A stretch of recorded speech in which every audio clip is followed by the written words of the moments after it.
শোচনীয় অবস্থা। আমরা যেখানে দাঁড়িয়ে রয়েছি উদিতা আবাসনের ভিতরে, গতকাল হাঁটু পর্যন্ত জল ছিল, আজকে সেখান থেকে পরিস্থিতির একটু বদল ঘটলেও জমা জল কিন্তু এখনো রয়ে গিয়েছে। তুমি দেখতে পাচ্ছ 4টি পাম্প রীতিমতো 48 ঘন্টা ধরে কাজ করেও কিন্তু এই জল বের করতে পারেনি।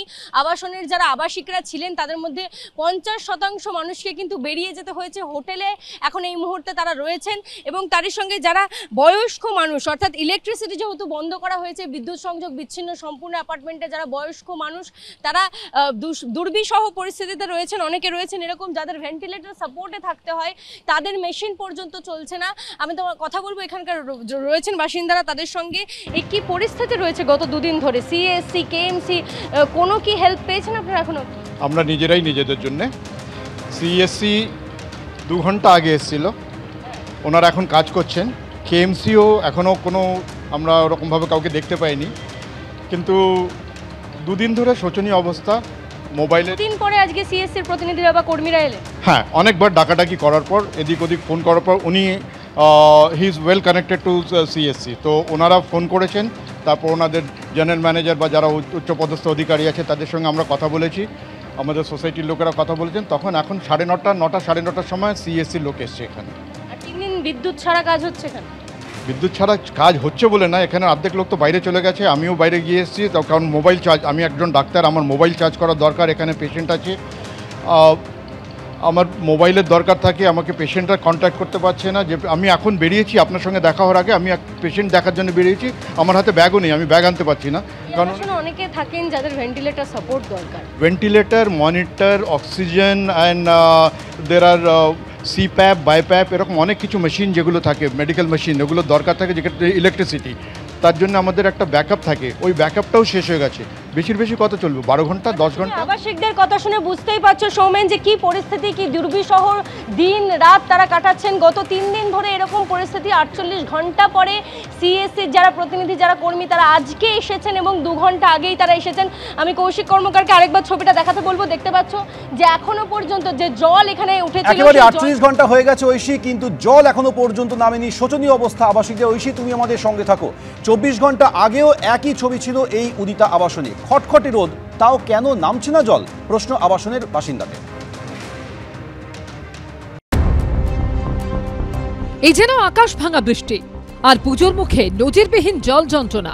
অসহনীয় দুর্ভোগ সাধারণ মানুষের। ইএম বাইপাসের ধারে অজয়নগরের উদিতা আবাসন। কলকাতার আরো বহু এলাকার মতোই এই আবাসনও এখনো জমা জলের যন্ত্রণা থেকে মুক্তি পায়নি। কোমর সমান জল কিছুটা কমলেও এখনো ডুবে যাচ্ছে হাঁটু।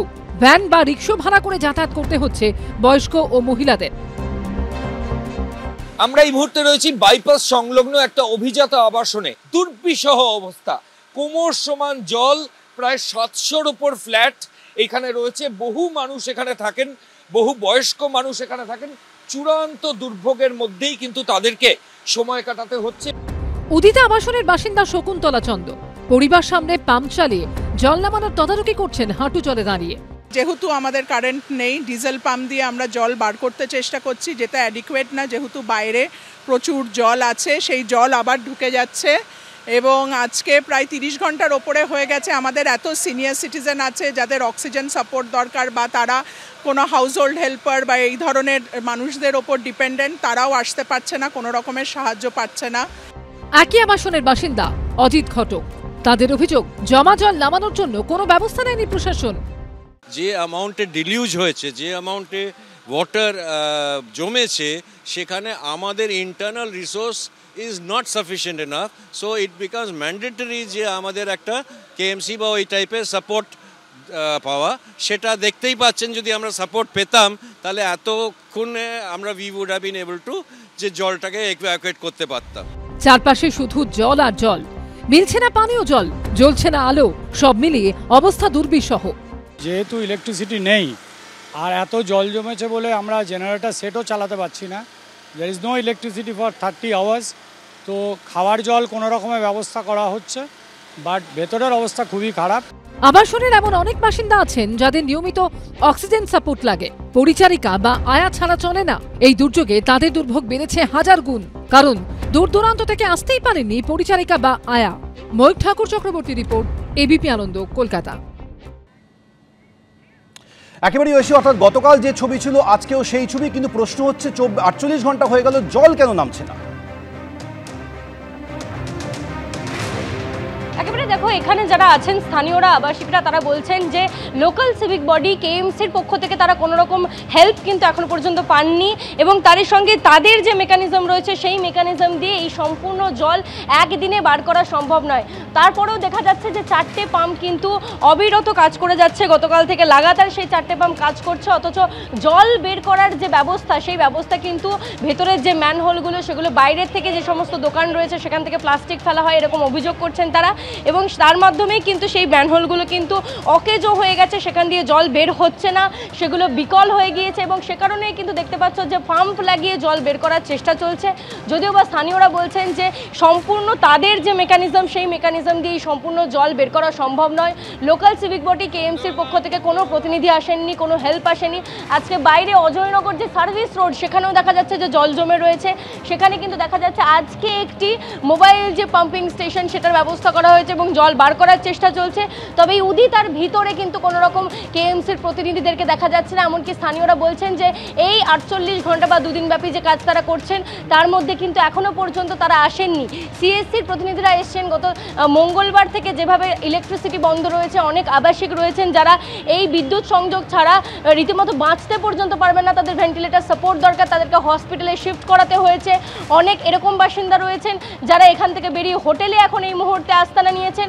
অর্থাৎ বুঝতেই পারছো যে কি দুর্বিষহ শোচনীয় অবস্থা এই আবাসিকের মানুষদের, এবং তারই সঙ্গে এই যে রাস্তার বাইরে যে পরিস্থিতিটা, আমি তোমায় দেখাতে বলবো কৌশিককে, যে বাইরে কিন্তু বালির বস্তা দিয়ে জল আটকানোর চেষ্টা করা হয়েছিল, বাইরে থেকে জল যাতে ভিতরে প্রবেশ না করে। তা সত্ত্বেও কিন্তু জানো যে গতকাল যে পরিস্থিতি ছিল কতটা দুর্বিষহভাবে কাটছে।